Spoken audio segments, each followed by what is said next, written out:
New at 6, 13 News Now has tracked a rise in violence across Hampton Roads for months. Men, women, and children are getting hurt and dying all too often. Tonight, Sarah Hammond is digging into how many of those cases police are clearing and how many families are still waiting for closure. Over 150 people have been killed this year in Hampton Roads. It was a particularly violent summer, and while some families have the closure they need, others are still waiting for answers. Let me tell you, the homicides are hard crimes to solve. In mid-October, the Newport News Police Department had a 78% homicide clearance rate.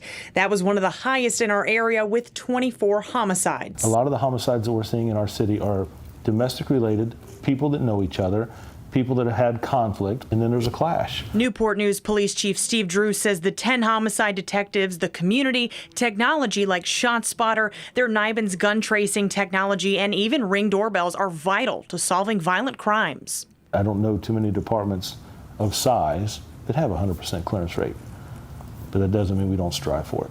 According to the FBI, the national average for clearance rates is 62%. As of mid-October, Chesapeake had 18 homicides with a 66% clearance rate. Norfolk had 50 homicides at that time with a 62% clearance rate. Portsmouth was sitting at a 52% clearance rate with 25 homicides. Hampton had 18 homicides so far with a clearance rate of 44%. Virginia Beach had investigated 9 murders with an 88% clearance rate, and Suffolk had a 100% clearance rate with just 2 homicides. Every homicide we solve, here or any other department, it doesn't bring anyone back. I can't do that. But what we can do is offer some closure. It removes the, I wonder who did this and I wonder why. One mother still asking those questions 8 months after her daughter's death is Alicia Harris. My life is totally in chaos. I don't sleep.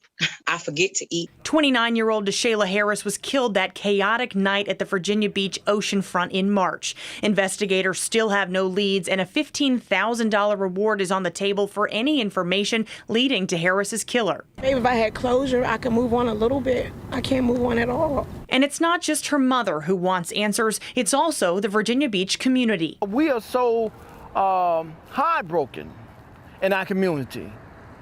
You know, it's not a time to be quiet. Earl Lewis has worked with Alicia for the last 8 months, being her advocate and a shoulder to cry on. She hurt so bad because she has no closure. It's one bullet, and we're reckless.